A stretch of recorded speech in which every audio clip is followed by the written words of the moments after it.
المؤمن کے دراصل معنی مختلف ہے۔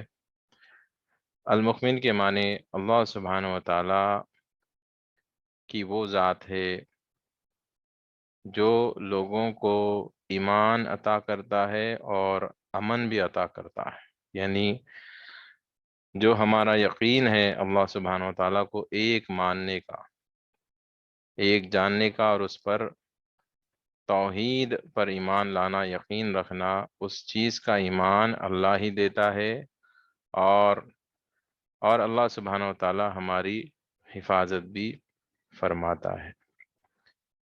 اس کے علاوہ اللہ سبحانہ و تعالیٰ پوری کائنات میں جو سلامتی کا نظام ہے، جو ہر چیز ہم کو پرسکون نظر آتی ہے، آپ جہاں دیکھے، آسمان کی طرف نگاہ اٹھا کے دیکھے، آپ کو جو ہے بالکل سلامتی نظر آئے گی۔ آسمان میں آپ کو کوئی آگ یا آسمان میں کوئی ڈراؤنی چیزیں نظر نہیں آئیں گی، نہ کوئی عذابناک چیزیں آپ کو نظر آتی ہے۔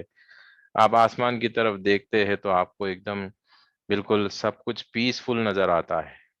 آپ فضاؤں کی طرف دیکھتے ہیں تو ہر چیز پیسفل نظر آتا ہے، امن و امان نظر آتا ہے۔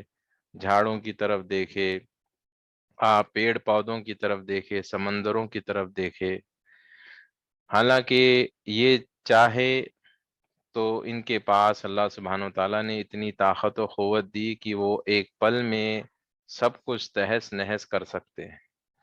سمندر اگر اپنی کنٹرول کو تھوڑی دیر کے لیے اپنی بے قابو اگر ہو گیا سمندر، تو ہم جانتے ہیں کہ سمندر کیا کر سکتا ہے۔ ہم نے سونامی کے نام پر، سونامی کے شکل میں ہم نے دیکھا کہ جب سمندر بے قابو ہوتا ہے تو کس طرح سے جو ہے انسان کی بربادی ہو سکتی ہے۔ لیکن یقیناً اللہ سبحانہ و تعالیٰ کی ذات المؤمن ہے، اسی کا حکم ہے جس کی وجہ سے ہم دیکھتے ہیں کہ سمندر قابو میں ہوتا ہے اور اپنے پانی کو کنٹرول میں رکھتا ہے۔ ہوائیں، فضائیں قابو میں ہے، اس لیے کہ اللہ سبحانہ و تعالیٰ کی ذات اس کو کنٹرول میں رکھی ہے۔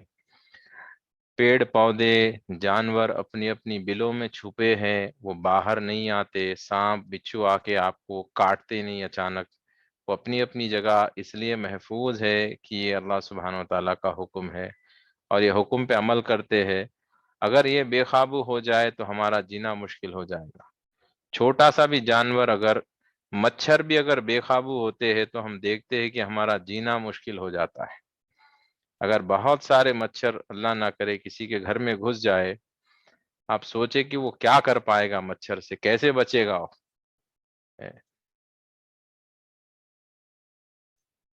اگر مچھر اچانک کسی کے پاس آ جائے تو وہ چاہے تو انسان کے منہ کے ذریعے سے اس کے سر میں گھس سکتے ہیں، اس کو تکلیفیں، اذیتیں پہنچا سکتے ہیں۔ ہم اتنا ادنا سا وہ جانور ہے مچھر، جس کو ہم جو ہے کچل کے قتل کر سکتے ہیں، لیکن اگر وہ چاہے تو ہمیں پریشان کر سکتا ہے۔ اگر چینٹی بھی ہمارے کان میں چلے جاتی ہے، ہم دیکھتے کتنا پریشان ہو جاتے ہیں۔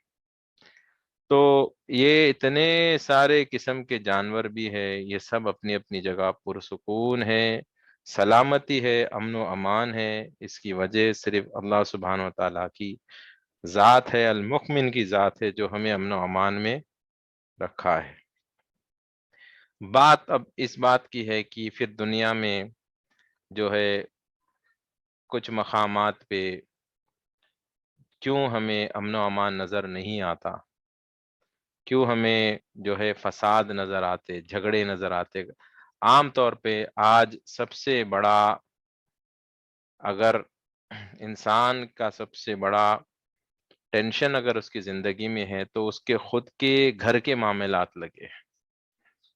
اللہ سبحانہ و تعالیٰ کی طرف سے اللہ نے سارے انتظامات کر کے رکھے ہمیں امن و امان میں رکھنے کے، لیکن یہ ہمارا نفس ہے جو ہمیں ہمارے گھر کے اندر ہی، ہمارے خود کے بھائی بہن، ہمارے والدین، بیوی بچوں کے ساتھ ہی ہمارا سکون چھین لیتا ہے۔ آج ایک شوہر کا امن چھینا ہوا ہے، اس کی وجہ صرف یہ وہ بتاتا ہے کہ اس کی بیوی کی وجہ سے اس کا امن چھینا ہوا ہے۔ وہ کہتا ہے کہ میری ٹینشن کی وجہ میری بیوی ہے، اور بیوی کا یہی کہنا ہے کہ میری بھی ٹینشن کی وجہ میرا شوہر ہے۔ حالانکہ دیکھیے اللہ سبحانہ و تعالیٰ نے تو سارے انتظامات کر کے رکھے کہ ہم کو سکون عطا ہو، لیکن دیکھیے یہ ہم خود ہی ہے اس کے ذمہ دار، جو اپنے امن و امان کو ہم خود چھین لیتے ہیں اور اپنے آپ کو مشقت میں ڈال دیتے ہیں۔ اس کی عین وجہ یہی ہے کہ ہم دیکھیں کہ ہم دراصل اللہ سبحانہ و تعالیٰ کی غلامی کو چھوڑ کر ہم نفس کی بندگی کرنے لگے۔ ہمارے اندر جو میں کا کتا جاگا ہے، جو ہم اللہ سبحانہ و تعالیٰ کے حکم کی فرما برداری کرنے کے بجائے جو میں جو چلانا چاہتے کہ میری بات چلے، اور یہ میں کہنے کی اجازت صرف اور صرف اس کا حق اللہ سبحانہ و تعالیٰ کو ہی ہے۔ صرف اللہ سبحانہ و تعالیٰ ہی کہہ سکتا ہے کہ میں ہوں، کیونکہ میں وہی ہے صرف، باقی سب فنا ہے، فانی ہے۔ جب ہم لا الہ الا اللہ کہتے، لا اس لیے ہم پہلے کہتے کہ ہم اس بات کو تسلیم کرتے ہیں کہ میں کچھ نہیں، سارا جہاں کچھ نہیں، صرف ہے تو الا اللہ، کچھ نہیں صرف اللہ۔ تو میں تو صرف اللہ ہے، میں صرف اسی کو کہنے کا حق ہے۔ یہ ہماری میں چلا کر ہمارا جو نفس ہے، یہ دراصل اللہ معاف کرے، یہ دراصل اللہ سبحانہ و تعالیٰ کی برابری کرنا چاہتا ہے۔ وہ یہ چاہتا ہے کہ لوگ اس کی غلامی کرے۔ شوہر یہ چاہتا ہے کہ بیوی اس کی سنے، یعنی کوئی کب چاہتا ہے کہ اس کی بات سنے؟ تب یہ چاہتا جب اس کے دل میں یہ آتا ہے کہ میں بڑا ہوں، تم چھوٹے ہو، میں اعلیٰ ہوں، تم ادنا ہو، میری چلنا چاہیے، میری چلنا چاہیے۔ انسان میری تب چلانا چاہتا ہے وہ جب اپنے آپ کو اعلیٰ سمجھتا ہے اور آگے والے کو ادنا سمجھتا ہے۔ تو یہ میری چلانا صرف اللہ سبحانہ و تعالیٰ کو ہی اس کا حق ہے۔ ہاں، ہم یہ کہہ سکتے ہیں کہ میری نہیں، اللہ کی چلے گی اس گھر میں۔ اگر شوہر ہو وہ اپنے گھر میں بیوی بچوں کو حکم دینا چاہتا ہے تو ایسے کرے کہ میرا حکم نہیں، یہ اللہ کا حکم ہے، یہ اللہ کا فرمان ہے، یہ نبی کریم صلی اللہ علیہ وسلم کا فرمان ہے۔ گھر میں صرف انہی کا چلے گا، نہ میرا چلے گا، نہ آپ کا چلے گا، چلے گا تو اللہ کا چلے گا۔ یہی نیت اگر شوہر کی ہو، یہی نیت سے اگر وہ گھر میں کلام کرے گا، یقیناً اس کے کلام میں یقیناً وہ برکت بھی ہوگی اور وہ حق پہ بھی رہے گا۔ جہاں پر ہم ہماری ضد چلاتے ہیں، میری بات چلے، میری بات چلے، یہ یہاں پر اللہ نعوذ باللہ اللہ کی برابری کر رہا ہے اس کا نفس، کہ میری ہے کہاں، میرا ہے کیا بتایا، کیوں چلے میری، میں ہوں کون، میری بات کیوں چلے گی گھر میں ہوں کون، میری اوقات کیا ہے، میں تو فنا ہونے والی چیز ہوں، پتہ نہیں اگلے سیکنڈ میں زندہ رہوں گا یا نہیں، میری چلا کے میں کیا کروں۔ تو میں نے جب خود لا کہہ کے اپنے آپ کو فنا کر دیا تو پھر میں میری کیسے چلاؤں گا؟ میری نہیں چلے گی، اللہ کا چلے گا۔ میری نہیں چلے گی، رسول اللہ صلی اللہ علیہ وسلم کا چلے گا۔ یہی سکہ چلتا ہے ساری کائنات میں، اور یہی چلتا رہے گا انشاءاللہ۔ جو لوگ اپنا سکہ چلانا چاہیں گے اپنے گھر میں، وہ خود برباد ہوں گے اور اپنے گھر کو برباد کریں گے، یہ بات یاد رکھ لے، کیونکہ جہان میں سکہ صرف اللہ سبحانہ و تعالیٰ کا چلتا ہے۔ اس کے خلاف جائیں گے اور میں کو لائیں گے، ہم نے دیکھا کہ شیطان کا کیا حال ہوا۔ اس نے کروڑوں برس عبادت کی، جہاں پر اس نے میں کہا وہاں پہ مردود ہو گیا، وہاں پر وہ مردود ہو گیا۔ اور آج انسان بھی برباد جو ہو رہا ہے، یہ بالکل وہی کر رہا ہے جو شیطان نے کیا. شیطان نے بھی، ابلیس نے بھی میں کہا، انسان بھی میں کہتا ہے. میں کہنے کا حق اللہ کے سوا کسی کو نہیں، اللہ کے سوا کسی کو نہیں. یہاں تک نبی کریم صلی اللہ علیہ وسلم کے ساری زندگی کو اٹھا کے دیکھی، کبھی بھی نبی کریم صلی اللہ علیہ وسلم نے اپنی طرف سے کوئی چیز کہا ہی نہیں. جو بھی کہا اللہ سبحانہ و تعالیٰ کے حکم سے ہی کہا ہے، پرسنلی کبھی کچھ نہیں کہا. دیکھیے آپ ان کے پرسنل معاملات میں کبھی کوئی سیرت کی کتاب اٹھا کے دیکھیے، کوئی حدیث مجھے بتائے جہاں پہ نبی کریم صلی اللہ علیہ وسلم نے اپنے پرسنل جو ہے کام کے لیے کوئی اللہ سبحانہ وتعالیٰ سے کوئی دعا کی ہو، یا کوئی اپنے اختیارات اللہ سبحانہ وتعالیٰ نے جو معجزات انہیں عطا فرمائی تھی وہ معجزات کا استعمال کیا ہے. کوئی آپ دیکھ لیے، پوری سیرت اٹھا کے دیکھیے. نبی کریم صلی اللہ علیہ وسلم نے کیا خود کے لیے، ان کی پسند کے لیے خود کا بڑا مکان بنوایا تھا؟ کیا بتائے. خود کا لباس پہننے کے لیے دیکھیے نبی کریم صلی اللہ علیہ وسلم کے پاس صرف 2 جوڑے کپڑے تھے، صرف 2 جوڑے. ایک جوڑا وہ جمعے کے دن پہنا کرتے تھے، دوسرا باقی صرف ایک ہی جوڑ کپڑے پہ وہ باقی کے دن وہی دھوتے تھے، وہی پہنتے تھے. بی بی فاطمۃ الزہرا جو جنت کے خواتین کی سردارنی ہوگی، ان کے پاس کیا کیا اختیارات نہیں تھے. دعا اگر کرتی تو جنت سے اللہ سبحانہ وتعالیٰ ان کو لباس اتار دیتا، لیکن انہوں نے 72 پیون اپنے لباس پہ لگائے. پھٹتے گیا تو پیون لگاتے گئے. آج ہم ایک پیون کا لباس نہیں پہنتے. تو خود کی ان لوگوں نے کبھی نہیں چلائی، خود 4 دن بھوکے رہتے تھے.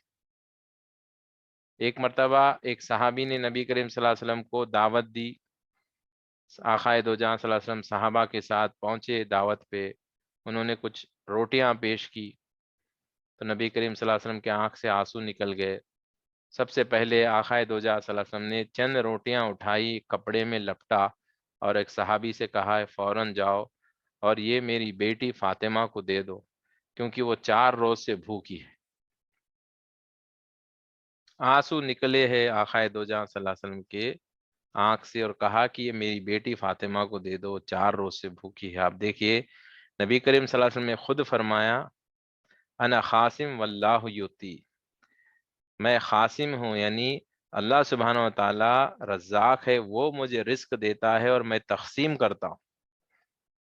سارے جہان میں نبی کریم صلی اللہ علیہ وسلم رزق تقسیم کرتے ہیں. ان کے ہاتھ میں یہ ذمہ اللہ سبحانہ تعالیٰ نے خود دیا کہ رزق آپ دے دو جس کو دینا چاہتے. تو دیکھیے خود یہاں پر بھی وہ اپنا پرسنل میٹر میں آپ دیکھیے خود کے لیے رزق اضافہ نہیں کر لیے، خود کے بیٹی کے لیے ایسا نہیں کر لیا کہ بہترین سے بہترین کھانوں کا میں میری بیٹی کے تقدیر میں جو ہے اللہ سے دعا کر دوں گا تو ان کو کھانا ہی کھانا ملتا رہے گا. نہیں، حضرت امام حسن و حسین رضی اللہ عنہما بھی بھوکا رہا کرتے تھے، دودھ نہیں ہوتا تھا پینے کے لیے بچوں. نبی کے نواسے ہے اور بھوکے ہے. اور اماں ختیجۃ الخبریٰ رضی اللہ تعالیٰ عنہا وہ مکے کی سب سے بڑی مالدار خاتون تھی. وہ جب نبی کریم صلی اللہ علیہ وسلم سے ایمان لائے اور نکاح میں آئی، انہوں نے اپنا سب کچھ اسلام اللہ کی راہ میں خرچ کر دیا. جب ان کے انتقال کا وقت آیا تو ان کے لیے ان کے خود کے کفن خریدنے کے لیے پیسے نہیں تھے. آج دیکھیے ہم اگر مالدار ہو تو سب سے پہلے اپنی پراپرٹی بنانے کا سوچتے ہیں کہ زمین خرید لوں، گھر خرید لوں تاکہ فیوچر اچھا ہو جائے، بزنس آگے کر لوں اور آگے بڑھاؤں. لیکن یہاں پہ دیکھیے اماں ختیجہ کا حال کہ سب کچھ دے دیا انہوں نے، سب کچھ دے دیا. حد یہ ہو گئی کہ اب انتقال کا وقت ہے، کفن کے لیے پیسے نہیں. اور کون ہے؟ رحمت للعالمین کی بیوی ہے، فاطمۃ الزہرا کی ماں ہے. اور یہاں تک کہ گھر میں چراغ جلانے کے لیے تیل تک، چراغ میں تیل ختم ہو گیا اس کے تک پیسے نہیں، سب دے دیا. کس کو؟ ہم جیسے گنہگاروں کو پرسکون زندگی دینے کے لیے دے دیا۔ وہ خود بھوکے پیاسے رہے، خود جو ہے اندھیروں میں زندگی گزارے، گھر کی بتیاں ان کے اندھیرے گھروں کو اندھیرے کر کے ہمارے گھروں کو ان لوگوں نے روشن کیا ہے۔ آج ہمارے گھر میں جو روشنیاں ہیں، آج ہمارے گوڈاؤنز میں جو رزق کے خزانے بھرے پڑے ہیں، ہمارے بینک بیلنس جو بھرے پڑے ہیں، آج ہمیں کھانے کی کوئی تنگی نہیں ہوتی۔ اس کی وجہ یہ ہے کہ کبھی نہ ہمارے آقا دو جہاں صلی اللہ علیہ وسلم نے خود کے بارے میں اور خود کے آل کے بارے میں کبھی بھی اپنے میں کو انہوں نے نہیں لایا۔ ہمیشہ جو اللہ کی مرضی ہے، اللہ بس ہمیشہ دینا ہی چاہا، خود کے پرسنل استعمال میں، یہاں تک کہ آج بھی ہم دیکھیے سید کے لیے زکوٰۃ دینا جائز نہیں ہے۔ آپ زکوٰۃ سید کو دے نہیں سکتے، آپ کا زکوٰۃ آپ کی زکوٰۃ قبول نہیں ہوگی۔ تو تا قیامت تک یہ ہے کہ سید کو زکوٰۃ آپ دے ہی نہیں سکتے۔ تو آپ دیکھیے جب نبی کریم صلی اللہ علیہ وسلم کی ویسی ذات خود میں کو نہیں چلائے کہ میری چلے، یہ کبھی انہوں نے نہیں کہا، ہمیشہ کہا کہ اللہ کی چلے۔ خود کے گھرانے میں ساری امت میں یہ پیغام دیا کہ میری نہیں، اللہ کی چلے گی، اللہ کا سکہ چلے گا۔ اور آج دیکھیے آپ اور ہم نہ نماز کا پتہ، نہ عبادت کا کوئی عبادت کی خبر، نہ تلاوت کی خبر، نہ ذکر کی خبر، اور ہم میں کی چلاتے ہیں۔ میری بات چلے گی گھر میں، میری بات سنو۔ یہی میں ہے جو آج ہمیں تباہ کر رہی ہے۔ دیکھیں آج ہمارے معاشرے میں سب سے بڑا بگاڑ جو آ رہا ہے، یہ بگاڑ آنے کی وجہ، سب سے عین وجہ، ہمارے گھروں سے امن و امان جو چھن چکا ہے، ہماری زندگی جو تباہ ہو رہی ہے، برباد ہو رہی ہے، ہماری بہنیں جو رشتے ٹوٹ رہے ہیں، طلاق ہو رہے ہیں، خلا ہو رہے ہیں، جھگڑے فساد، زندگیاں حرام ہو رہی ہے، راتوں کی نیند اڑی ہے۔ اس کے ذمہ دار کون ہیں؟ اس کے ذمہ دار ہم خود ہے، کیونکہ ہم ہمیشہ میں کی چلانا سوچتے ہیں۔ یاد رکھے، جو انسان میں کہے گا، جیسے ابلیس برباد ہوا، وہی اس کا حال ہوتا، وہی اس کا حال ہوگا، کیونکہ یہ میں کہنے والا ہمیشہ اللہ سبحانہ و تعالیٰ کی برابری کرنا چاہتا ہے۔ اس کا جو نفس ہوتا ہے، نفس کا عالم ہی یہ ہوتا ہے کہ نفس کی عادت ہی ہوتی ہے کہ وہ میں، کیونکہ نفس کیا ہے؟ نفس دراصل، نفس تو شیطان کا ہی چیلا ہے۔ شیطان کے اندر جو میں ہے، وہی میں تو نفس کے اندر آیا۔ شیطان کو کس نے بھٹکایا؟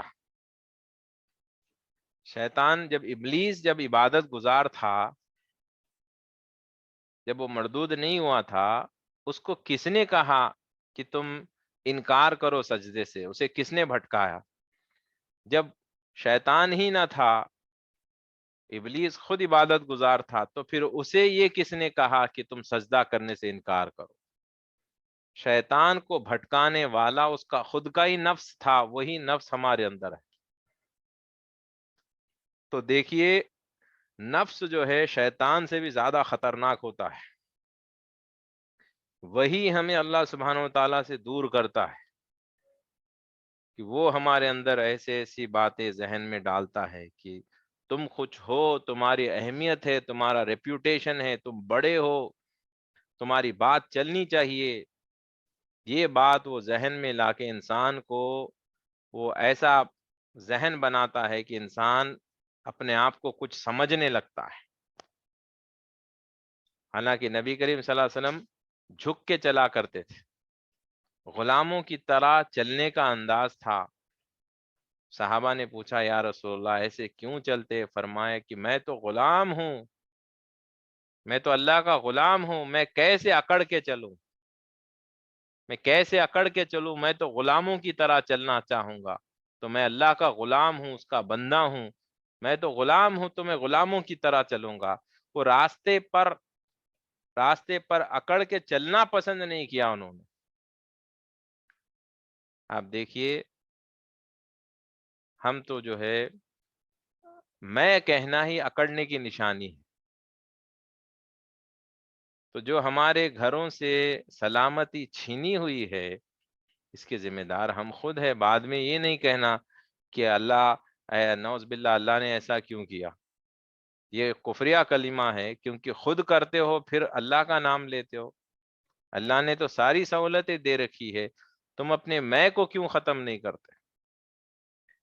یہ میں جب تک یاد رکھیے، یہ میں جب تک اندر رہے گا نہ ہمیں وہ عبادت کرنے دے گا، نہ ہمیں تلاوت کرنے دے گا، نہ وہ ذکر کرنے دے گا۔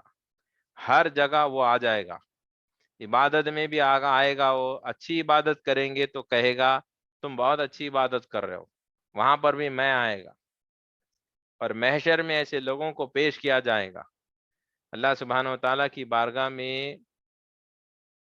مالدار کو لایا جائے گا اور کہا جائے گا کہ اللہ یہ سخی تھا بہت، اسی نے اللہ کی راہ میں بہت زیادہ مال و دولت انہوں نے خرچ کیا۔ اللہ سبحانہ و تعالیٰ الحسیب ہے، فرشتوں سے زیادہ تو یقیناً وہ جانتا ہے۔ فرشتوں تو ظاہری عمل کو دیکھتے ہیں، اللہ سبحانہ و تعالیٰ باطنی عمل کو دیکھتا ہے کہ نیت کیا ہے، اللہ کی نظر اس پہ ہوتی ہے۔ اللہ سبحانہ و تعالیٰ کا حکم ہوتا ہے لے جاؤ اس کو جہنم میں ڈال دو، وہ کہے گا کہ اللہ میں میرا جو کچھ بھی مال تھا میں تیری راہ میں خرچ کرتا رہا، مجھے کیوں جہنم میں گھسیٹ رہے ہو؟ اللہ سبحانہ و تعالیٰ کہے گا کہ تیرے اندر جو تیرا میں تھا وہ کہتا تھا کہ میری تعریف ہو، میں جتنا خرچ کر رہا ہوں لوگ میری واہواہی کرے، میری تعریف کرے۔ تیرے اندر یہ نیت تھی، تیرے اندر جو میں تھا اس کے لیے تو کرتا تھا، تو نے جو چاہا میں نے تجھے دے دیا، لوگوں نے تیری بہت تعریف کر دی، میں نے تعریف دلوا دی۔ اب جو نے صدقہ کیا تھا، تجھے تعریف چاہیے تھی، میں نے تعریف کروا دی، اب تیرا کچھ نہیں، اس کو جہنم میں ڈال دیا جائے گا۔ اسی طرح سے ایک شہید کو لایا جائے گا اور کہا جائے گا کہ اللہ یہ جنگ کر کے آپ کی راہ میں یہ شہید ہو گئے۔ اللہ سبحانہ وتعالیٰ کہے گا اسے بھی جہنم میں ڈال دو۔ پوچھے گا اللہ میں تو شہید ہو گیا، لڑ کے جنگ میں لڑ کے میں شہید ہو گیا۔ اللہ سبحانہ وتعالیٰ کہے گا تیرے اندر بھی وہی میں تھا، میں اپنے لفظوں میں بتا رہا ہوں، وہی میں تھا، تو یہ چاہتا تھا کہ لوگ تجھے بہادر کرے، تجھے شہید کہے، تجھے جو ہے تیری تعریف ہو کہ تو نے کتنی بہادری سے تو نے جنگ لڑا اور تو شہید ہو گیا۔ تو یہ چاہتا تھا، میں نے تجھے جو تو نے چاہا وہ میں نے دلا دیا، تیری واہواہی کی چرچے ہو گئے، لوگوں نے تیری بہت تعریف کر دی، تیرے مرنے کے بعد بھی میں نے دے دیا، اب تیرے لیے کچھ ہے نہیں، اس کو جہنم میں ڈال دیا جائے گا۔ عالم کو لایا جائے گا، کہا جائے گا کہ اللہ یہ عالم ہے، اس نے علم دین حاصل کیا، لوگوں کو دین کی باتیں بتا بتا کر یہ لوگوں کو نیک راہ بتاتا گیا، لوگوں کو تعلیم دیتا گیا، یہ تیرا علم قرآن کا علم یہ جانتا تھا۔ اللہ سبحانہ وتعالیٰ کہے گا اسے بھی جہنم میں ڈال دو، اس لیے کہ اس کے اندر بھی وہی معاملہ ہے۔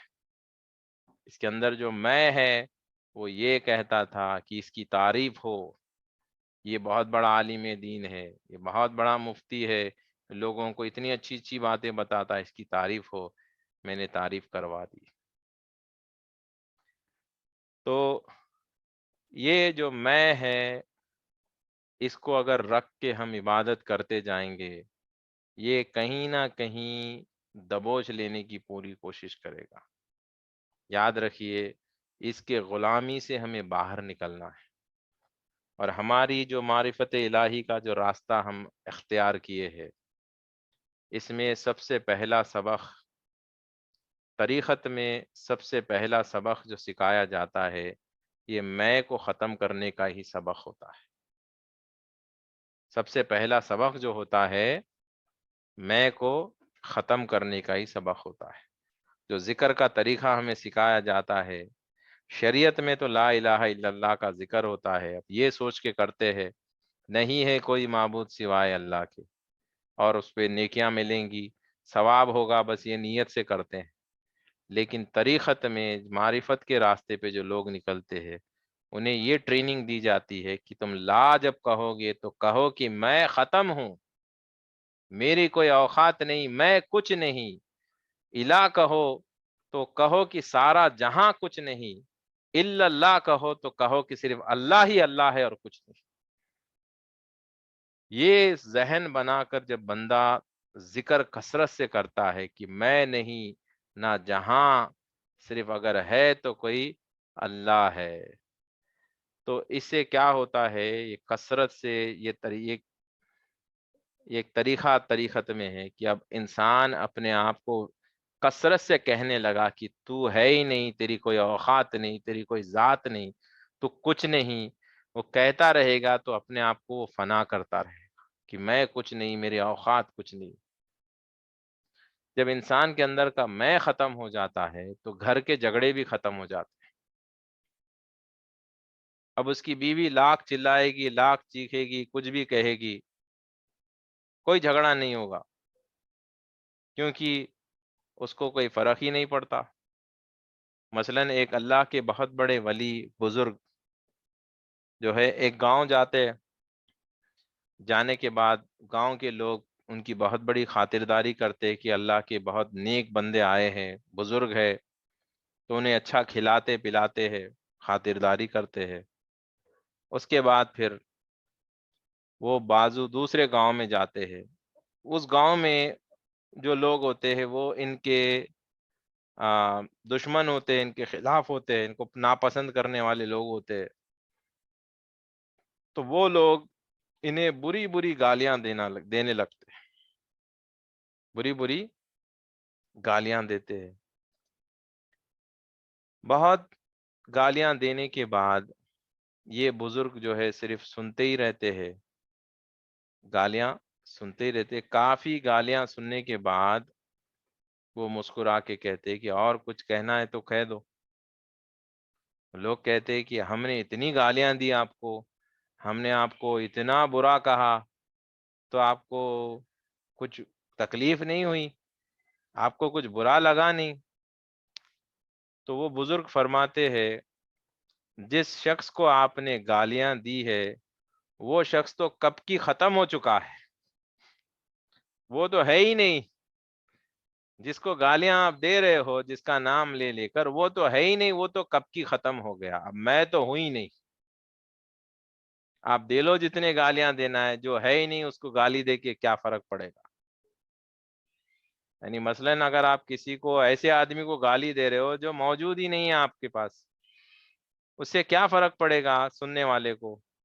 وہ تو خاموش رہے گا کہ بھائی جس کو دینا ہے دے لو، اسے مجھے کیا فرق پڑے گا، کیونکہ وہ بزرگ فنا ہو چکے ہوتے کہ میں نہیں ہوں، جو کچھ بھی ہے اللہ ہے، میری کوئی اوقات اور حیثیت نہیں۔ دیکھیے آپ کو میں ایک بہت خاص اور راز کی بات بتاؤں گا کہ آپ سب سے پہلے یہ ذہن بنا لے کہ آپ کے اندر جو کچھ بھی ہے وہ آپ کا نہیں، اللہ کا ہے۔ یہ ذہن میں اچھی طرح سے بٹھا لو آج۔ اگر آپ بات کرتے ہو، یہ بات کرنے کی جو قوت آپ کی نہیں، اللہ کی ہے۔ اگر آپ دیکھتے ہو، یہ دیکھنے کی جو قوت ہے یہ آپ کی نہیں، اللہ کی ہے۔ سننے کی جو قوت ہے آپ کی نہیں، اللہ کی ہے۔ سارے جہان میں جتنی بھی قوتیں ہیں کسی کی ذاتی قوت نہیں، سب کچھ اللہ کا ہے۔ پتا بھی ہلتا ہے تو اس کا نہیں، اللہ کا ہی ہے وہ۔ سب سے بڑی غلط فہمی تو ہماری یہی ہو گئی، سب سے بڑا دھوکہ تو ہم یہی کھا گئے کہ ساری چیزوں کو اپنا سمجھتے ہیں۔ میرا میرا ہاتھ، میری زبان، میری کان، میرے آنکھ، آپ کا نہیں ہے وہ۔ آپ کی جان بھی آپ کی نہیں ہے، نہ آپ کا دل آپ کا ہے، آپ کا کچھ نہیں ہے۔ جو کچھ بھی ہے اللہ کا ہے۔ تو پھر یہ میں کہاں سے آ گیا؟ یہ میں تبھی آتا ہے جب آپ اپنا سمجھنے لگتے ہو کہ میرا۔ آپ بتاؤ، پریکٹیکل بات پوچھ رہا ہوں، آپ کوئی چیز اپنی تب کہیں گے جب آپ نے اس کو خود اپنے ہاتھوں سے بنایا ہے نا. آپ بتائیں، آپ کے آنکھ کو کیا آپ نے خود بنایا؟ آپ کی زبان کو آپ نے خود بنایا؟ آپ کے اندر سے جو آواز آتی ہے وہ خود جنریٹ کرتے ہو؟ کچھ کرتے ہو کیا جس سے جنریٹ ہوتی ہے آواز؟ کچھ کرتے ہو ایسا جس سے جنریٹ ہوتا ہے؟ نہیں، وہ کہیں اور سے جنریٹ ہوتی ہے. سننے کی جو قوت آپ کے اندر ہے وہ آپ کی ہے، یہ آپ کس بیس پہ کہتے ہو؟ آپ نے کہیں سے خریدا ہے؟ آپ نے اس کو مینوفیکچر کیا ہے کیا؟ پھر یہ آپ کا کیسا ہوا؟ آپ کا ذاتی بتائے کہ آپ خود کیسے بنے ہو، کہاں سے بن کے آئے ہو، کون ہو آپ؟ کسی نے بنایا ہے نا آپ کو. تو جس نے آپ کو بنایا ہے آپ اسی کے ہوئے نا. تو یہ میرا کیسے ہو گیا؟ آپ خالق نے آپ کو بنایا ہے تو آپ خالق کے ہوئے. تو پھر یہ آپ کا کیسے ہو گیا؟ ہے نا. اگر آپ کے نوکر کو آپ گھر میں داخلہ دیتے ہیں صفائی کے لیے، تو کیا وہ نوکر آ کے کہے گا کہ یہ میرا گھر ہے؟ بولیں گے بھائی یہ تو میرا گھر ہے، میں نے بنایا، میرا پیسہ لگا اس میں، میرا ہے یہ. مثال کے لیے بتا رہا ہوں. جو بناتا ہے وہ اس کا ہوتا ہے. آپ کو کس نے بنایا؟ اللہ نے بنایا. تو پھر یہ اللہ کا ہوا. تو آپ یہ میرا میرا کیوں کہتے؟ آپ کو گالی دینے سے تکلیف کیوں ہوتی ہے؟ آپ تو ہے ہی نہیں، آپ کا کچھ خود کا کچھ ہے ہی نہیں. عزت کس کی ہے؟ اللہ کی ہے. تعریفیں کس کی ہے؟ اللہ کی ہے. ٹھیک ہے، آج میں آپ کو الحمدللہ رب العالمین کا بھی ترجمہ سمجھا ہی دیتا ہوں آج، کیونکہ ضروری ہے. سورہ فاتحہ میں پڑھتے ہیں الحمدللہ رب العالمین. ترجمہ کیا ہے؟ تمام تعریفیں اللہ ہی کے نام. یہ شریعت میں آپ کو اتنا ہی پڑھایا جاتا ہے. کوئی بھی آپ ترجمہ اٹھا کے دیکھ لے، یہی ترجمہ ملے گا، تمام تعریفیں اللہ ہی کے نام ہے. ٹھیک ہے. اب آپ مجھے بتائے، ہم اب جب تمام تعریفیں اللہ ہی کے نام ہو تو اس کا مطلب جو بھی تعریف ہوگی اللہ کی ہوگی صرف. تو کیا اس کا مطلب یہ ہے کہ ہم چاند کی تعریف نہیں کر سکتے، سورج کی تعریف نہیں کر سکتے، آسمان کی تعریف نہیں کر سکتے، ہم لوگوں کی تعریف نہیں کر سکتے کیا؟ یہاں تک ہم نبی کریم صلی اللہ علیہ وسلم کی تعریف کرتے ہیں، سرکار دو عالم صلی اللہ علیہ وسلم کی بہت تعریفیں ہم کرتے ہیں. لیکن ایک طرف قرآن کہتا ہے تمام تعریفیں اللہ ہی کی نام.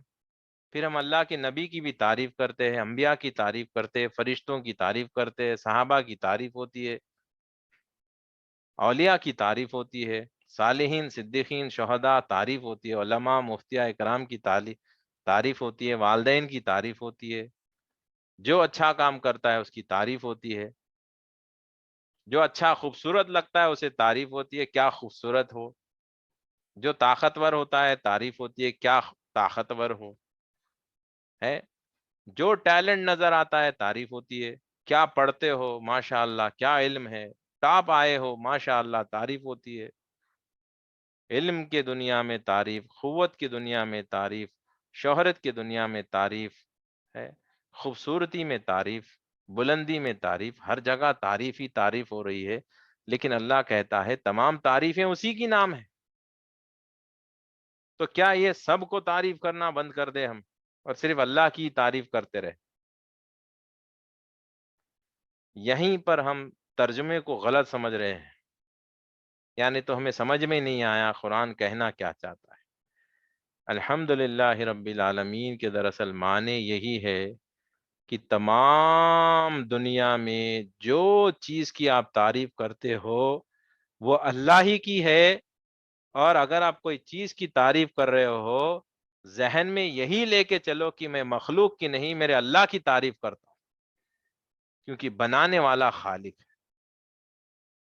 یہاں تک کہ نبی کریم صلی اللہ علیہ وسلم کی بھی تعریف کرتے ہو، نبی کی بھی تو نبی کی ہر ادا اللہ کی عطا ہے. تو نبی کی بھی تعریف کر رہے ہو تو کس کی تعریف کر رہے ہو؟ نبی کی نہیں، اللہ کی ہی تعریف ہو رہی ہے. اللہ کے ولی کی تعریف کر رہے ہو، اللہ کے ولی کی نہیں، وہ اللہ کی ہی تعریف ہو رہی ہے. کیونکہ تمام تعریفیں اسی کی نام ہے. اگر آپ کسی کی بھی تعریف اس شخص کی ہے کہیں گے تو پھر یہی قرآن سے ٹکراؤ ہو رہا ہے. اللہ کہتا ہے تمام تعریفیں اسی کے نام. آپ کسی اور کی تعریف کر ہی کیسے سکتے ہو؟ کوئی اور تعریف کے قابل ہی نہیں ہے اللہ کے سوا. صرف تعریف اللہ ہی کی ہو سکتی ہے. تو پھر ہم والدین کی تعریف نہیں کرنا کیا کرنا ہے؟ لیکن یہی سمجھنا ہے کہ میرے والدین کے اندر بھی جو ہے وہ اللہ کی عطا ہے. میرے ماں باپ جو بنے ہیں خالق نے بنایا. میری ماں اگر نیک ہے تو اللہ نے نیک بنایا. میرے ماں کے اندر جو بات کرنے کے صفات ہے وہ اللہ کے ہیں، میری ماں کے نہیں. اگر اس کے ذاتی سمجھیں گے تو پھر وہاں پر آپ ماں کی تعریف تنہا تعریف کر رہے ہو، جو قرآن کے خلاف ہے. قرآن کہتا ہے تمام تعریفیں اللہ ہی کے نام، تمام تعریفیں اللہ ہی کے نام ہے. تو جس کی بھی آپ تعریف کرو گے یہی سمجھ کے کرو کہ اس کے پاس جو نعمت ہے یہ اس کی نہیں، اللہ کی. اگر کوئی علم کی دنیا میں بہت بڑا ماہر ہے، اس کو علم کس نے دیا؟ اس کو سوچ کس نے دی؟ اس کو سمجھ کس نے دیا؟ ہم سب سے بڑی غلطی یہی کرتے ہیں کہ ہم بظاہر جو دکھتا ہے اسی کی تعریف کرنے لگتے ہیں، سمجھتے ہیں کہ اسی نے کر دیا. ہم سمجھتے ہیں اسی نے کر دیا. ہم یہ کیوں بھول جاتے ہیں کہ علم دینے والی ذات علیم کی ہے، وہ علم دیتا ہے. تو اگر آپ نے ٹاپ رینکر، آپ انڈیا کے ٹاپ رینکر بن گئے، انڈیا فرسٹ آ گئے، تو اب یہ تعریف میں اگر آپ کی کروں گا تو میں آپ سمجھ کے کروں یا یہ سمجھوں کہ یہ علم جو ہے علیم نے دیا، اس کی تعریف کروں؟ میں کس کی تعریف کروں؟ میں انسان کی کروں یا خالق کی کروں؟ تو اللہ کے سوا کسی اور کی تعریف ہو ہی نہیں سکتی، کیونکہ کوئی اور تعریف کے قابل ہی نہیں. جس کی بھی تعریف کرو گے ذہن میں یہی لے کے چلو کہ میں اس کے پاس جو ہے وہ اللہ کا ہے. یہ صحیح تعریف ہوگی. الحمدللہ رب العالمین کا صحیح ترجمہ طریقت کے حساب سے دیکھا گیا تو یہ ہے. اب آپ جس کی بھی تعریف کریں گے، آپ کا بچہ خوبصورت ہو تو ماشاء اللہ کہیں گے، کہے کہ بچے کی تعریف نہیں، میں بنانے والے خالق کی تعریف کر رہی ہوں کہ کتنا خوبصورت میرے اللہ نے بنایا اس بچے کو. اس کی خوبصورتی کیا وہ خود ہی بنا لیا اپنے آپ کو؟ تو تعریف، آپ کھانا کھاتے ہو اگر اچھا پکا ہو تو کیا کھانا خود ہی پک جاتا ہے؟ پکانے والی کی تعریف کرتے کتنا اچھا بنایا آپ نے. کیا یہ کہتے کہ نہیں یہ کھانا بہت اچھا ہے، بنانے والے کا میں نہیں سوچتا، میں صرف کھانے کا سوچتا ہوں؟ ہمارا حال یہی ہے آج.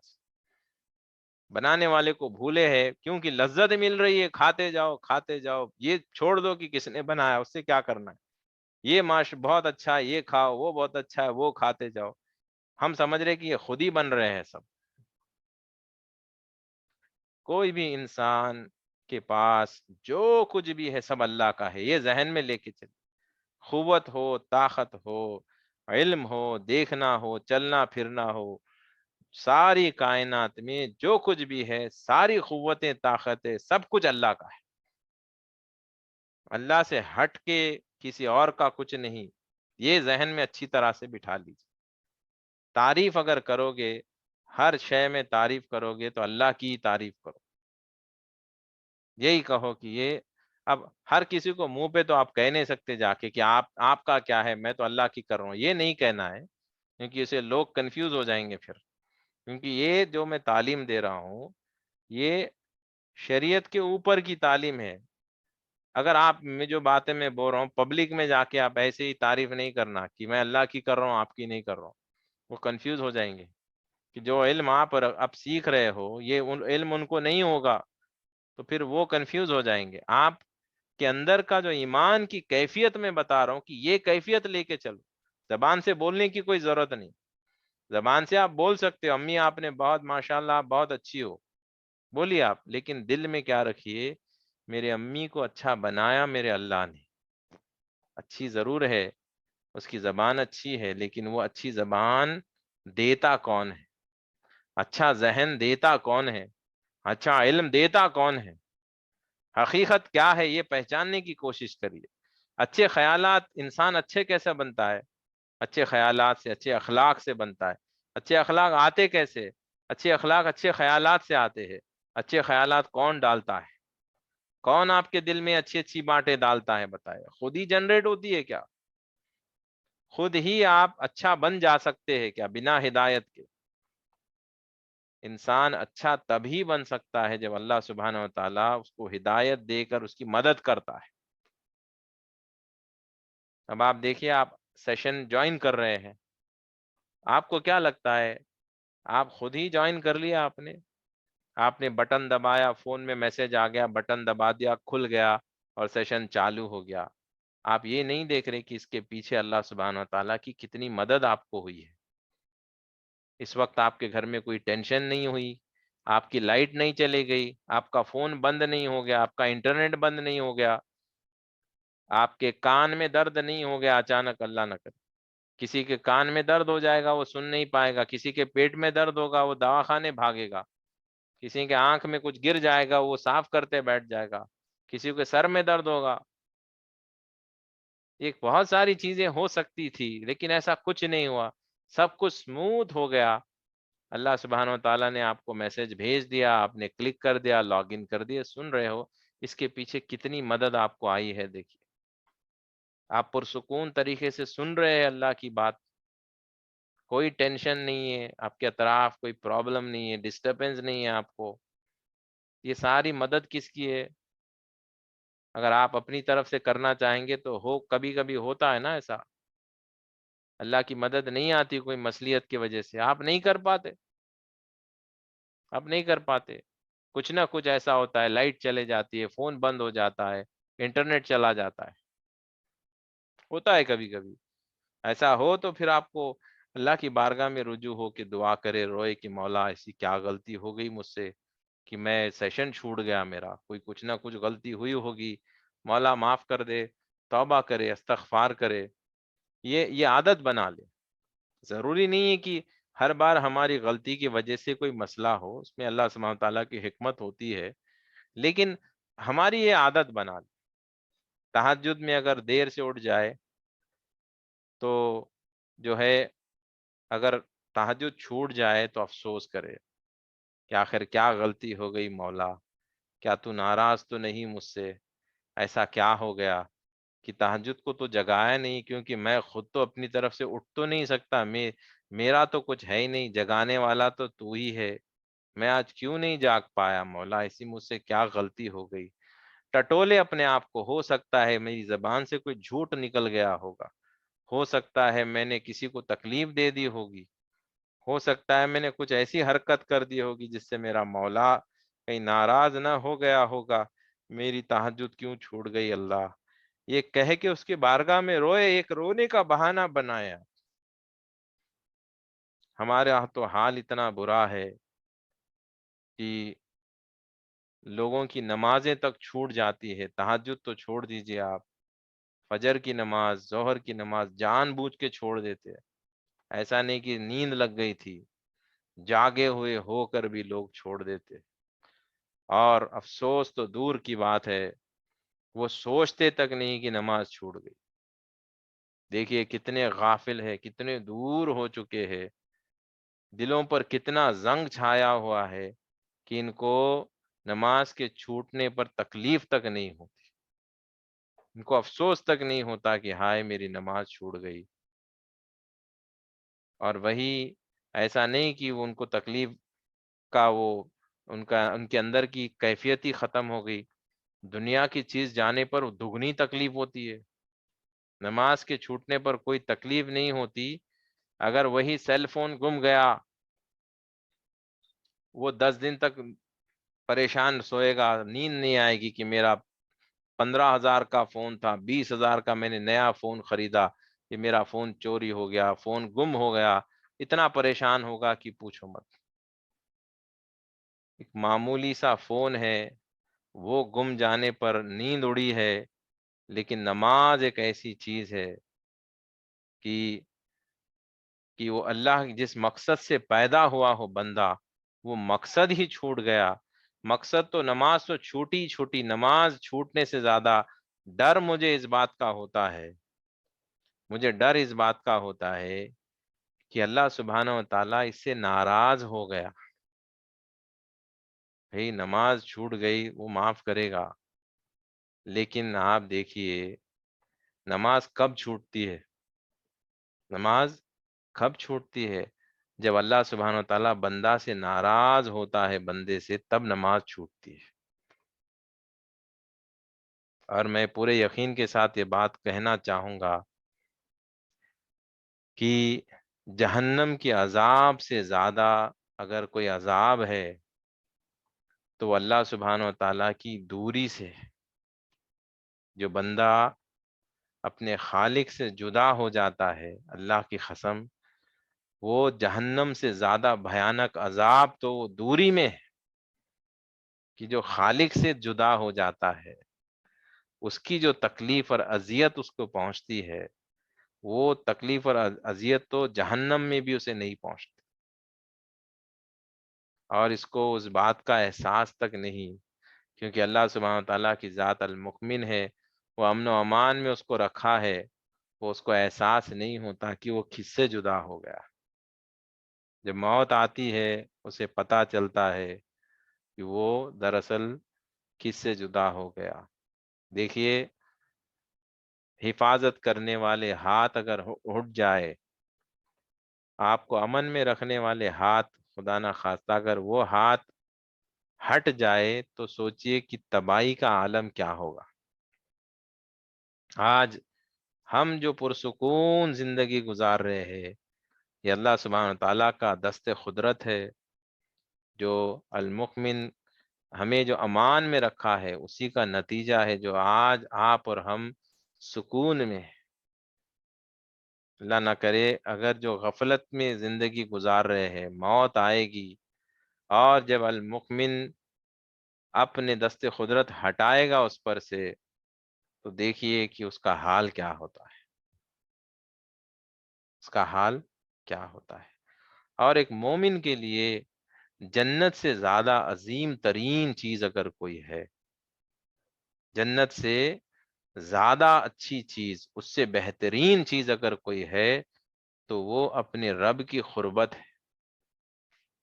جو اللہ سبحانہ و تعالی کی قربت میں جو مزہ، جو لذت اسے محسوس ہوتا ہے، اس کے سامنے جنت بھی پھیکی ہے. تو سارا معاملہ اسی پر آ کے شروع اور ختم ہو جاتا ہے کہ کون رب کے قریب ہے اور کون رب سے دور ہے. بس جنت جہنم تو بات کی بات ہے. طریقت میں جنت جہنم کے بارے میں سوچتے ہی نہیں کوئی. اس میں عبادت آپ کو جنت کے لیے سکھائی نہیں جاتی، آپ کو تعلیم دیتی ہے کہ عبادت صرف اللہ کے لیے کی جاتی ہے، جنت کے لیے نہیں کی جاتی. شریعت میں آپ کو بتاتے ہیں، شریعت میں بولتے ہیں کہ حدیث ہے کہ آپ عبادت اللہ کے لیے کر سکتے ہو، یا نہیں تو جنت کی خواہش میں کر سکتے ہو، یا جہنم کے ڈر میں کر سکتے ہو. لیکن طریقت میں آپ کو جو تعلیم دی جاتی ہے، اس میں محض عبادت صرف اللہ کے لیے ہو، جنت کی خواہش میں نہیں، جہنم کے خوف میں نہیں. جنت جہنم کا کانسیپٹ ہی ختم ہو جاتا ہے، کیونکہ جنت کی لذتیں تو یہ دنیا میں ہی حاصل کر لیتے ہیں جب یہ قرب الہی ہو جاتا ہے، اور یہ ایسی نماز پڑھتے ہیں جس میں اللہ نظر آتا ہو. جس کو اللہ ہی نظر آ جائے تو پھر وہ جنت کو کیا دیکھے گا؟ بتائے. اللہ کو دیکھو گے یا جنت کو دیکھو گے؟ کون سی زیادہ چیز آپ کو خوبصورت لگتی ہے؟ اللہ خوبصورت لگتا ہے یا جنت؟ آپ اللہ کی صحبت میں زیادہ لذت میں رہو گے یا جنت میں زیادہ لذت میں رہو گے؟ بتائے آپ. جنت کو بنانے والے خالق کے سامنے جنت کی کیا اوقات ہے، کیا حیثیت ہے؟ وہ کیا لذت دے گی آپ کو جو خالق دے گا؟ وہی لذتیں بزرگان دین دنیا میں ہی حاصل کرتے. کہ جب آپ کو رب کا دیدار ہوگا، عبادت میں ایسی عبادت کریں گے جس میں رب کا دیدار ہو، وہ لذتیں آپ کو جنت سے زیادہ لذتیں ہوتی ہیں. اور یہ قرب الہی کی جو لذت ہے، جب اللہ سبحانہ و تعالیٰ کو آپ محسوس کریں گے، وہ جو آپ ہی کے شہرک سے زیادہ قریب ہے، محسوس کرنے میں جو لذت ہے، وہ لذت و دیدار میں بھی نہیں، محسوس کرنے میں اور زیادہ لذتیں ہوتی ہیں. ہو سکتا ہے آپ لوگوں کو کبھی نہ کبھی یہ ہوا ہوگا، لیکن آپ اس کو پہچان نہیں پائے ہوں گے کہ سیشن کے دوران یا ذکر کے دوران آپ کو کوئی ایک ایسی بات دل پہ لگ جاتی ہے جس کی وجہ سے آپ ہل جاتے ہیں، اور آپ کو ایک ایسا قسم کا سکون محسوس ہوتا ہے کہ واہ کیا بات جو ہے زبان سے نکلی ہے، یا ذکر میں کبھی آپ کو ایسی کیفیت کچھ سیکنڈز کے لیے، چند لمحات کے لیے آتی ہے، دراصل وہی قرب الہی کی نشانی ہے۔ وہ تھوڑی دیر کی لذت اگر آپ سوچیں گے غور سے، تو آپ کو کبھی نہ کبھی ایسا ہوا ہوگا یا ہوتا ہوگا روزانہ ذکر میں تھوڑی تھوڑی دیر، کیونکہ آگے چل کے آپ جب کثرت سے ذکر کریں گے تو اس کے احساسات اور بڑھتے چلے جائیں گے، اس کی لذت بڑھتی چلے جائے گی، اور آپ کو پتہ چلتا جائے گا یہی میرے رب کا دیدار ہے، یہی اس کو محسوس کرنے کا طریقہ ہے۔ جب آپ کرتے جائیں گے محسوس، تو پھر آپ کو ایک دن ایسا ضرور آئے گا انشاءاللہ کہ آپ کو پتہ چل جائے گا کہ ہاں یہی میرا رب ہے۔ وہ جب آ جائے گا تو تب اللہ خود فرماتا ہے کہ اب وہ بولے گا تو وہ نہیں بولے گا، میں اس کی زبان سے بولوں گا، کیونکہ میں ہی ختم ہو جائے گا تو اب آپ رہیں گے ہی نہیں۔ تو اللہ خود کہتا ہے، وہ نہیں کہتا، میں کہتا ہوں اس کی زبان سے، وہ نہیں دیکھتا، میں اس کی آنکھوں سے دیکھتا ہوں، وہ ہاتھ سے کام نہیں کرتا، میں کرتا ہوں، کیونکہ جب بسم اللہ وہ کہتا ہے، اس کے دماغ، اس کے دل و دماغ میں ایمان ہوتا ہے کہ یہ میرے ہاتھ کی طاقت میری نہیں، یہ اللہ کی طاقت ہے۔ بسم اللہ کہتا ہے، اللہ کے نام سے شروع، یعنی اللہ ہی کرتا ہے، میں نہیں کرتا۔ جب اس کے اندر یہ پختہ ایمان، کامل یقین آ جاتا ہے، اس وقت یہ مقام پہ وہ بندہ پہنچ جاتا ہے کہ جب وہ ہاتھ سے وہ کام کرتا ہے بظاہر، لیکن حقیقت میں اللہ کا ہی ہاتھ ہوتا ہے۔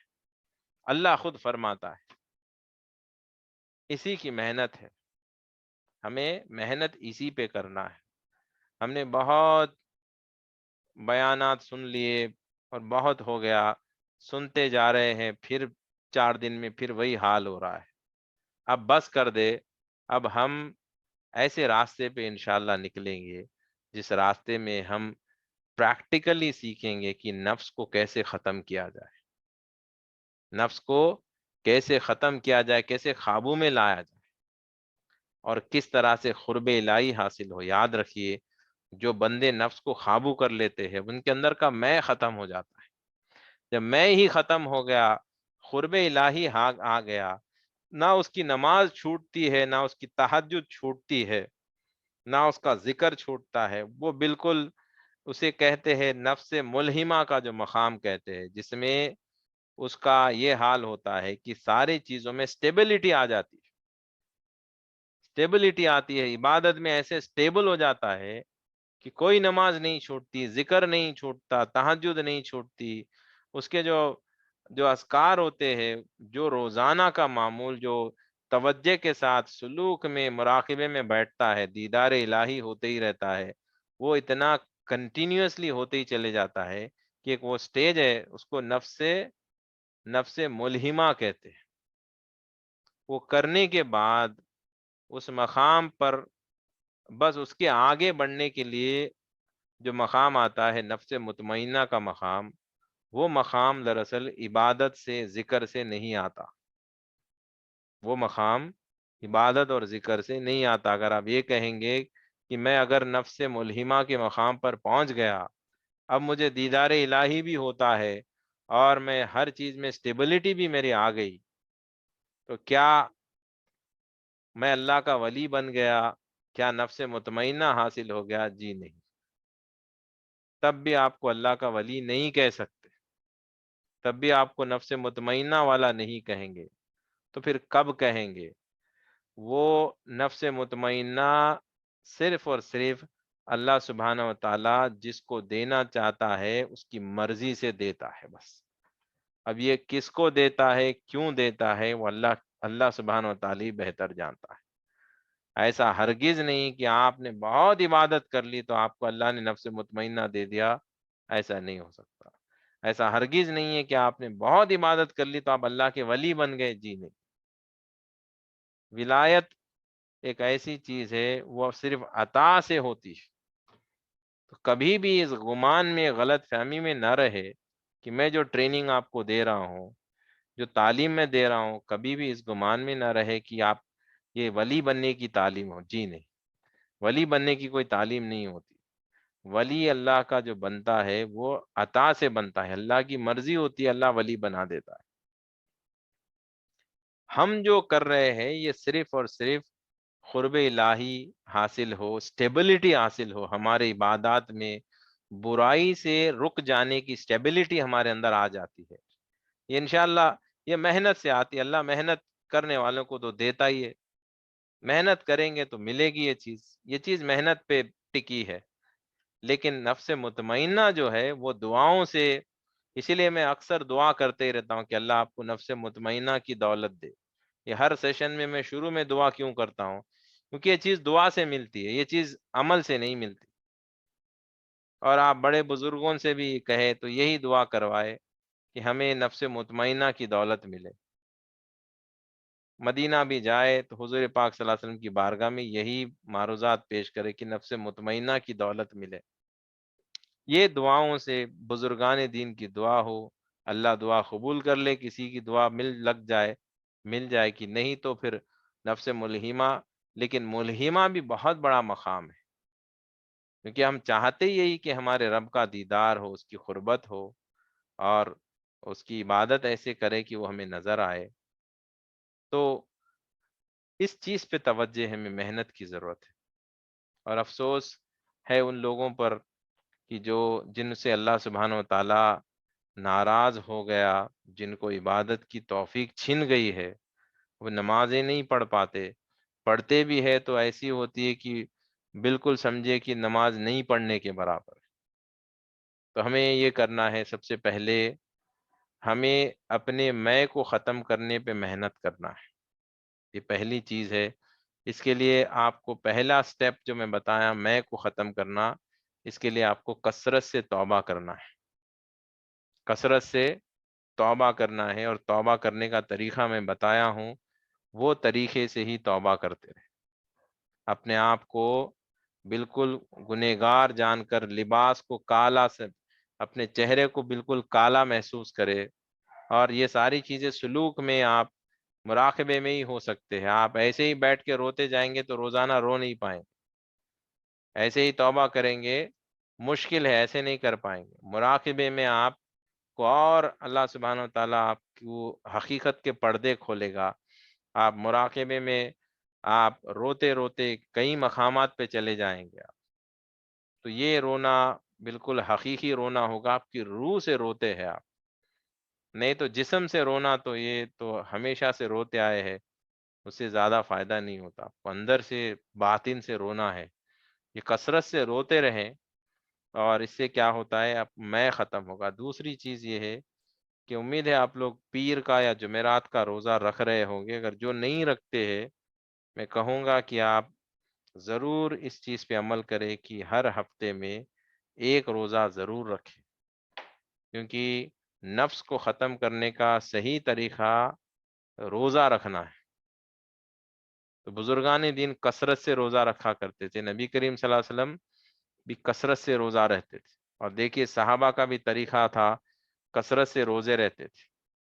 ہم کیا ہے، صرف رمضان میں ہی روزے رہتے، یعنی تو محرم کے روزے رہتے یا شعبان کے روزے رہتے، یہ غلطی ہے ہماری۔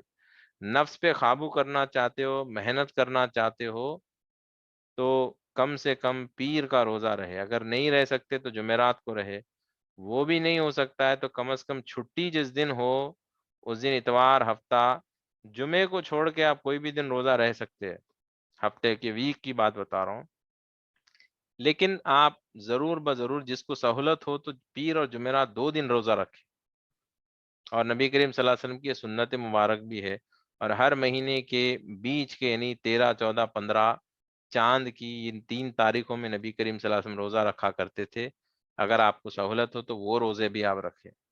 دیکھیے آپ جتنی محنت کریں گے اپنے اوپر، اتنی جلدی کامیابی آپ کو حاصل ہوگی، اور کوشش کرے کہ نفس کی ہر بات کو، ضد کو نہ مانے۔ نفس جو کہہ رہا ہے ہر بات کو، جیسے کہ فجر کے بعد نیند آ رہی ہے، نماز کے بعد اس کے غلام مت بنیے، آپ نہ سوئیے۔ رات میں اگر سو گئے، فجر کے بعد سونے کی عادت بند کر دیجیے، نہیں سونا ہے۔ فجر کے بعد تلاوت کرے یا تھوڑا واکنگ کر لیجیے، اپنا ایکسرسائز کرے، تاکہ خود کے صحت کی بھی جو ہے آپ کو فکر ہو۔ اکثر لوگ فجر پڑھ کے سو جاتے، ایسا نہ کرے۔ رات میں اگر سو گئے یا رات میں عبادت میں آپ جاگے ہیں، 2-3 بجے اڑ گئے، آپ عبادت کی، اگر آپ کو نیند آ رہی تو آپ سو سکتے ہیں، لیکن رات میں آپ آرام سے سو گئے تو فجر کے بعد پھر سونے کی حاجت نہیں۔ نفس کہتا ہے میٹھا کھا لو، میٹھا کھا لیے، نفس کہتا ہے آئس کریم کھا لو، آئس کریم کھا لیے، ٹھنڈا پانی پی لو، پی لیا۔ آخر آپ کب تک ایسے کرتے رہیں گے؟ ایسے ہی کرتے رہیں گے تو اس کی غلام بنتے چلے جائیں گے۔ ایسی غلطی نہ کرے، ہر بات کو ضد۔ بچوں کا بھی یہی حال ہوتا ہے، بچے جو مانگے دیتے جائیں گے تو بچے ضدی ہو جائیں گے، آپ دیکھیے بعد میں وہ آپ کی نہیں سنیں گے۔ بچوں کا یہ حال ہوتا ہے۔ خود کے بارے میں تو سوچو، جو اندر سے نفس کہہ رہا ہے کہتے جا رہے، کرتے جا رہے، کرتے جا رہے۔ ایسے کریں گے تو کیسے چلے گا؟ نفس کو روکنا پڑے گا آپ کو، اس کی ہر بات کو مت مانیے۔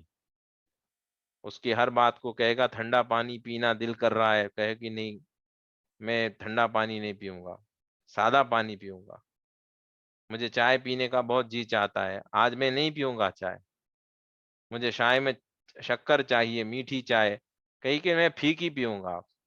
اس طرح سے ضد کریے، آپ کریں گے تو کچھ بات بنے گی۔ ہر چیز جو ہے بیٹھے بٹھائے آپ کو ریڈی میڈ چاہیے تو ایسا کوئی اس کا عمل نہیں، آپ کو محنت کرنا پڑے گا۔ نبی کریم صلی اللہ علیہ وسلم نے محنت ہی کر کے بتایا ہے طریقہ۔ کوئی بھی چیز موجوزے سے آٹومیٹکلی آپ کو نہیں بن گئی، صحابہ نے محنت کی ہے۔ دیکھیے آپ بزرگان دین نے، اولیاء اللہ نے محنت کی ہے۔ آپ کوئی ایک ولی کو بتائے جو بہت آرام سے ولی بن گئے۔ ہر ولی فخر و فاخا میں رہے، کھانا پینا بند کر کے جنگلوں میں بیٹھ بیٹھ کے ان لوگوں نے عبادت کی ہے۔ یہ طریقے سے ہی قرب الہی حاصل ہوتی ہے۔ ایسا مت سمجھیے کہ سر بیٹھ کے دعا کر دیں گے، ان کے پیر و مرشد دعا کریں گے اور اچانک مجھے خواب آ جائے گا، اللہ میرے قریب ہو گیا۔ ایسے میجک سے نہیں ہوگا، آپ کو محنت کرنا پڑے گا۔ تو محنت نفس پہ کیجیے، یہ ایک دن میں بننے والی بات نہیں ہے، یاد رکھیے اس کے پیچھے محنت ہوتی ہے۔ اور ایسا بھی ایکسپیکٹ مت کریے کہ آپ 2-4 دن کر کے بولیں گے کہ میرے اندر سٹیبلٹی نہیں آ رہی ہے۔ یہی تو بہت بڑی نعمت ہے، ایک سٹیبلٹی آنا، ایک پوزیشن ہے یہ، اس کے لیے وقت لگتا ہے۔ لیکن آپ ابھی سے، جیسے ایکسرسائز کرنے کے بعد 1 سال کے بعد کوئی باڈی بلڈر بنتا ہے، اسی طرح ہم بھی ایکسرسائز کریں گے تو 6 مہینے 1 سال کے بعد آپ روحانی بلڈر بن جائیں گے انشاءاللہ۔ آپ روحانی طور پہ طاقتور بنیں گے تو پھر آپ کے اندر سے یہ جو ڈر بھی ہو رہا ہے، شیطان سے ڈر لگ رہا ہے، رات میں ڈر ہو رہا ہے، مجھے لائٹ بند کرنے سے ڈر لگ رہا ہے، مجھے وسوسے آ رہے ہیں، ہیبت ہو رہی ہے، یہ سب بند ہو جائیں گے انشاءاللہ۔ یہ سب روحانی کمزوریوں کے علامات ہیں۔ نفس، آپ کی روح کمزور ہے، اس کی وجہ سے سب ہوتا ہے۔ جب روح طاقتور ہو جائے گی تو آپ اشرف المخلوق ہو، آپ کو کسی سے ڈرنا نہیں چاہیے، آپ فرشتوں سے بھی اعلیٰ ہو۔ آپ کیوں ڈرتے ہو؟ کیا آپ کبھی نے شیر کبھی دیکھے؟ آپ شیر چوہے سے ڈرتا ہوا دیکھا آپ نے؟ نہیں ڈرتا۔ تو ہمارا آج یہی حال ہے، ہم اشرف المخلوق ہو کر ہم شیطان سے ڈرتے ہیں، بلائیات سے ڈرتے ہیں۔ وہ تو ہم کو دیکھ کے ڈر کے بھاگنا چاہیے، ہم اشرف المخلوق ہے، ہمارے انٹر ہونے سے گھر سے بلائیات بھاگ جانا چاہیے۔ آپ کے انٹر ہونے سے گھر میں بلا ہو تو آپ کو دیکھ کے بھاگ جانا چاہیے۔ حال اتنا برا ہے کہ ہم جو ہے مولوی صاحب کو بول کے ہمارے گھر میں جھگڑے ہو رہے، کوئی تعویذ دے دو، کوئی پانی پڑھ کے دے دو، یہ حال ہمارا ہے۔ بلا ہم کو ڈرا رہی ہے، ہونا یہ چاہیے تھا کہ بلا ہم سے ڈرے۔